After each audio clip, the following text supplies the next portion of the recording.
Penghayatan aku kepada surah An-Nur ayat 35 hingga 40. Setelah melakukan beberapa pembacaan menerusi tafsir Fi Zilalil Quran, tafsir Ibn Kathir dan buku Ajarkan Wanitamu surah An-Nur, menambahkan kefahaman kepada satu perumpamaan agung tentang Allah Subhanahu Wa Taala.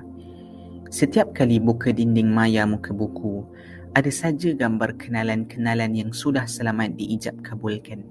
Tak ketinggalan juga artikel-artikel tentang pendidikan awal kanak-kanak, kekeluargaan, ekonomi naik di laman newsfeed.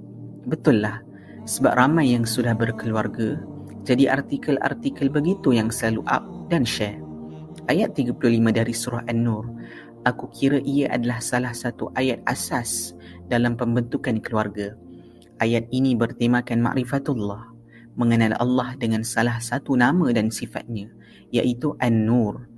Al-Quran meletakkan pendidikan ruh dan keimanan sebagai metod utama untuk menanam akar akidah yang benar dalam jiwa manusia.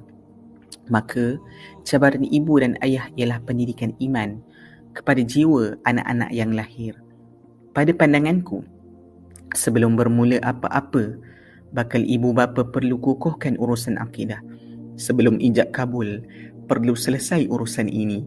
Tidak keliru, kemudian memperkenalkan kepada generasi baru pula tanpa celaru. Kepada ibu dan ayah, pendidikan roh ini bukan one-off education. Perlunya update dan upgrade. Menariknya ayat ini, Allah memberikan perumpamaan yang biasa kita lihat. Perumpamaan kepada pelita, lampu. Dari sebesar-besar perkara antara langit dan bumi, Allah mudahkan kefahaman kita dengan menggantikan ibarat mishkat, bekas lampu, zujajah, geluk kaca dan minyak zaitun dari pohon berkah. Objek-objek ini wujud dan dekat dengan kita. Kita mudah membayangkannya, tapi persoalannya, adakah perumpamaan ini menyedarkan kita hakikat kebesaran Allah? Kalau kamu seorang isteri, berkhidmat untuk suami itu ibadah. Mendidik anak itu ibadah. Kalau kamu seorang suami, menafkahi dan membelai isteri dan anak itu ibadah. Kalau kamu seorang anak, berbakti kepada orang tua itu ibadah. Ini baru aku mengkategorikannya berdasarkan skop peranan. Kefahaman ini boleh diluaskan kepada skop yang lebih fleksibel. Aku boleh jadikan rumahku juga sebagai kelas tuition, tempat anak-anak belajar mengaji. Aku boleh jadikan rumahku sebagai tempat berkumpul, berziarah dan berhalaqah. Itu semua ibadah.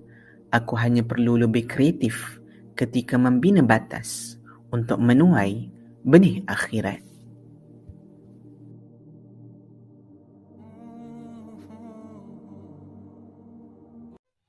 Nak tahu apa lagi yang ada pada setiap juzuk?